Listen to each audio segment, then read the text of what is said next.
மக்களே, big pass லைவ்ல கானா வினோத் வீட்டுக்குள்ள வந்து அவர் தெளிவா ஆன்சர் இன்னும் கிளாரிட்டியா கொடுத்துட்டார். குறிப்பா அரோரா எமோஷனலா பிரேக் டவுன் ஆகி உடஞ்சாங்க, அதுக்கும் ஒரு கிளாரிட்டி கொடுத்தார். திவ்யா கிட்ட போயிட்டு இன்னும் டீட்டெயிலா சொன்னாரு. ஃபினாலே ஸ்டேஜை நோக்கி தான் நான் இந்த முடிவு எடுத்தேன், அங்க போய் என்ன வேணாலும் நடக்கலாம் அப்படின்ற ஒரு டீட்டெயில் எக்ஸ்பிளனேஷன் கொடுத்ததையும் நம்மளால பார்க்க முடிஞ்சு.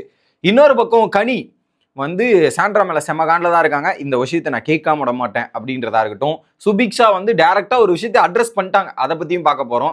திவ்யாவும் செம காண்டில் இருக்காங்க. ஸோ ஆகமத்தில் என்ன சாண்ட்ராக்கு வந்த சோதனை காலத்தை பார்த்தீங்களா, எல்லாம் வந்து இப்படி ஒரு சுச்சுவேஷன் அமைஞ்சிட்டு இருக்கிறத பார்க்க முடியுது. இது எல்லாத்தையும் கொஞ்சம் டீட்டெயிலாக பார்த்துடலாம். சேனலுக்கு புதுசாக இருந்தீங்கன்னா சப்ஸ்கிரைப் பண்ணிருங்க. வீடியோ பார்க்குற அனைவருமே மறக்காம லைக்கும் ஐப்பும் பண்ணீங்கன்னா இந்த வீடியோ பல பேருக்கு போய் சேர்ந்துரும். அந்த உதவியை பண்ணுமாறு கேட்டுக்கொள்கிறேன். இப்போ கண்டென்ட்டுக்குள்ள போயிடலாம். ஸோ ஃபர்ஸ்ட் என்ன பாட்டு, நெஞ்சுக்குள்ள குடி இருக்கும், அந்த பாட்டு போட்ட உடனே ரொம்ப வெயிட்டிங்ல இருந்தது யாரு? ஸோ அமித் தான். அமித் அப்படியே போய் ரோலிங்ல கட்டி பிடிச்சி வந்து பயங்கரமா இருந்த உடனே எல்லாரும் கட்டி பிடிச்சிட்டு ரொம்ப சந்தோஷமா இருக்கேன், ரொம்ப ஹாப்பியா இருக்கேன்ற மாதிரி அப்பயே கவுண்டர் போட ஆரம்பிச்சிட்டாரு. எப்படி அப்பவே கவுண்டர் போட ஆரம்பிச்சிட்டாரு. இல்ல ரம்யாவுக்கு போயிட்டு ரொம்ப ரொம்ப நன்றி ரம்யா அப்படின்ற மாதிரி ரம்யாவுக்கு மட்டும் ஸ்பெஷலா நன்றி சொன்னார் அந்த இடத்துல. என்னது இது சம்திங் இடிக்குதே அப்படின்ற மாதிரி தோணுச்சு. ரம்யாவுக்கு மட்டும் தனியா போய் நன்றி சொல்லிட்டார். அதுக்கப்புறம் ஸோ எல்லாம் நல்லா இருக்கு, சூப்பரா இருக்குன்னும் போது அல்வா மேட்ரு ஆதிரி ஓப்பன் பண்றாங்க. அல்வா நல்லா இருந்துச்சா, எப்படி அரோரா விக்கல்ஸ் எப்படி இருந்தது அப்படின்ற மாதிரி முடிச்சு விட்டாரு. உடனே பிக் பாஸ் வெல்கம் ஜூனியர் அப்படின்னும் போது ரொம்ப சந்தோஷமா இருக்கும் பிக் பாஸ், ஓகேவா அப்படின்னு கேட்கும்போது பாக்கியா என்ன சொன்னாங்க, ரொம்ப சந்தோஷம், பட் பரவாயில்ல, இதெல்லாம் ஓகே தான் அப்படின்னு சொன்னாங்க பிக் பாஸ், ஒரு பிரச்சனை இல்லை அப்படின்றதையும் சொல்லிட்டு 3 days உங்களை மிஸ் பண்ணேன் அப்படின்னு கேட்டார். என்ன டல்லா இருக்கீங்க, உடம்பு சரியில்லை, ட்ரிப்ஸ் போட்டு இந்த வீட்டுக்குள்ள வந்தாரா மக்களே? கானா வினோத்துக்கு ட்ரிப்ஸ் போட்டு வீட்டுக்குள்ள வந்திருக்காரு. அந்த அளவு கொஞ்சம் இதுவாயிடுச்சு. உடனே ஹேங் ஓவரா அப்படின்னு சொன்னாங்க. ஏன்னா வெளியே போனதுல இருந்து அவர் கம்ப்ளீட்டா சுத்திட்டு தான் இருக்காரு. நீங்க பாத்தீங்கன்னா ஃபர்ஸ்ட் நாள் வந்து அந்த கார் செலிப்ரேஷனு, 2வது நாள் ஊர்வலம், 3வது நாள் இங்க வந்துட்டாரு. அந்த அளவுக்கு ஒரு நாள் ஹோட்டலு, ஆக மொத்தத்தில் கம்ப்ளீட் பிஸியா, டைட்டில் வின்னர் கொஞ்சம் பிஸியாவே இருந்திருக்கிறார் அப்படின்றது நம்மளால பார்க்க முடியுது. அப்படியே வந்து லிவிங் ஏரியா பக்கத்தில் உட்காந்து டிஸ்கஸ் பண்ணிட்டு இருக்காங்க, பேசிட்டு இருக்காங்க. அப்போ வந்து பார்த்தீங்கன்னா அரோரா அப்படியே எமோஷனலாக பிரேக் டவுன் ஆகி உடையிறாங்க. அப்போ போய் திவ்யா ஆதிர் எல்லாம் போயிட்டு அரோராவை காம் டவுன் பண்ணி இதெல்லாம் வந்து சொல்லி புரிய வைக்கிறாங்க. அப்போ கானா வினோத் பார்த்துட்டு என்ன ஆச்சு, ஏன் ஃபீல் பண்ற? ஒன்றும் இல்லை, ஒன்றும் அழாத, எல்லாம் நல்லவங்க தான், மனசார தோணுச்சு அதை தான் பண்ணேன், மனசார எனக்கு தோணுச்சு அதான் நான் எடுத்தேன் அப்படின்றதையும் சொல்லிடுறாங்க. இல்லை நீ பேசாம போயிடுவோ, என்ன எல்லாம் என் மேல பழிய போட்டாங்க, எல்லாம் சொன்னாங்க அப்படின்ற மாதிரி சொன்ன உடனே இல்லை முழுக்க முழுக்க நான் தான் எடுத்தேன், 1% கூட டவுட் கிடையாது, நான் தான் எடுத்தேன், நீ ஃபீல் பண்ணாதான் அழ வேண்டாம், நான் சுயநினைவோட எண்ணத்தை தான் நான் இங்கே ஓப்பனாக சொல்கிறேன், இதுக்கு யாருக்குமே காரணம் கிடையாதுன்றது தெளிவாக சொல்லிட்டார். ஓகே, எப்படி நீ துஷார் இருந்துட்டு எதுக்கு அழுவல, இதெல்லாம் அழாதான்ற மாதிரி சொல்லிட்டு காம் டவுன் பண்ணிட்டு 18 லட்ச ரூபாய்க்கு அழுவுறியா நீ அப்படின்னு. இல்லை வினோத், நீ உன்னை எனக்கு ரொம்ப பிடிக்கும், ஆனால் நீ எவிக்ட் ஆகணும்னு நான் நினைப்பேனா அப்படின்ற மாதிரி சொல்லி பேச ஆரம்பிச்சிட்டாங்க. அதுக்கப்புறம் வந்து நீ 18 லட்ச ரூபாய்க்கு தானே அழுவுற அப்படின்னு அவர் சொன்னோன்னா ஒட்டுமொத்த வீடுமே அங்கே பேசி சிரிச்சு அங்கே ஒரு மொமெண்ட் கிரியேட் ஆகுது. ஓகேவா, அடுத்ததாக இங்கே நடந்ததுக்கு அப்புறம் ரம்யாலாம் வெளியே போய் பார்த்தியா, நாங்கள் சொன்னதெல்லாம் நடந்துச்சா இதுச்சா அப்படின்ற மாதிரி முடியுதாங்க. இன்னொரு பக்கம் அரோராவை காம் டவுன் பண்ணுறதுக்கு அந்த சுபிக்ஷா, கனி, விக்ரம், சபரி இவங்கெல்லாம் போயிட்டு அங்கே அரோராவை காம் டவுன் பண்ணிருக்காங்க. அப்படியே கட் பண்ணால் அங்கேருந்து திவ்யா கிட்ட வந்து வினோத் வந்து பேசுகிறாரு. அப்போ வந்து சொல்லிட்டு இருக்காங்க, அப்படியே அந்த பண சினாரியோ சொல்கிறாங்க, குறும்படத்தையும் எக்ஸ்பிளைன் பண்ணுறாங்க.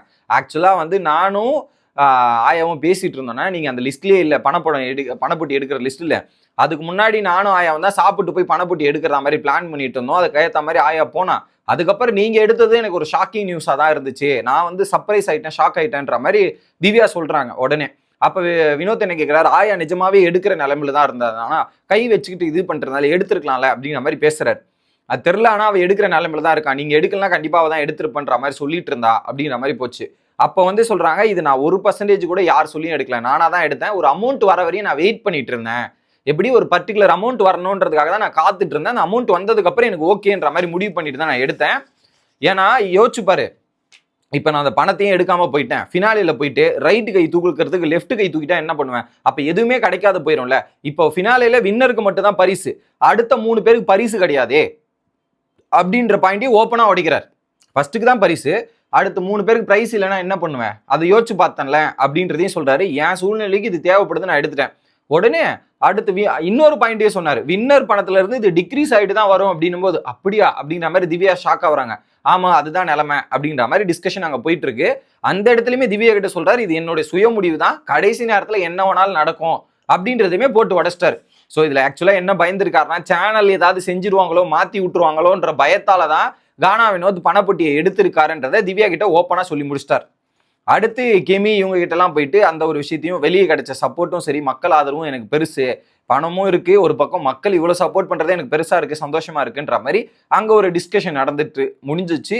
இப்போ கரண்ட் லைவ்ல திவாகர் அண்ட் வினோத் ரெண்டு பேரும் வந்து சூப்பர் டீலக்ஸ் பெட்ரூம்ல வினோத், திவாகர், ரம்யா, கலையரசன் மற்றும் எஃப்ஜே உட்காந்து பேசிட்டு இருக்காங்க. அடுத்து இதுக்கு முன்னாடி நடந்த சம்பவங்களுக்கு போலாம். என்னன்னா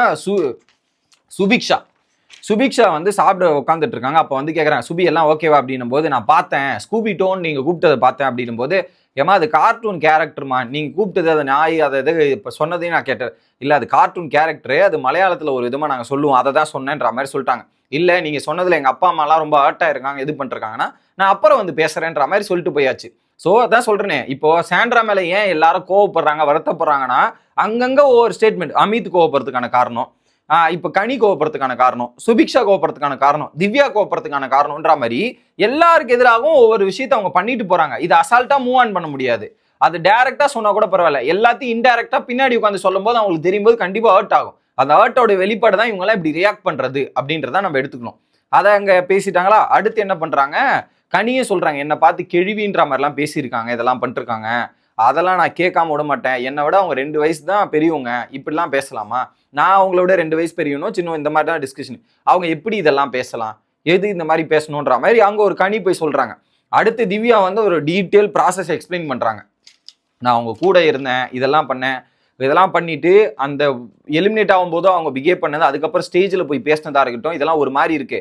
இதே யாரு இவரு பிரஜன் வந்து என்கிட்ட பேசியிருக்கலாம்ல, பிரஜன் வந்து என்கிட்ட சொல்லியிருக்கலாம்ல, அது கூட அவர் சொல்லலை, அது கூட சொல்லாம போயிட்டு இருக்காரு. நேத்தும் வந்து அது டீட்டெயிலாக கொடுக்கல.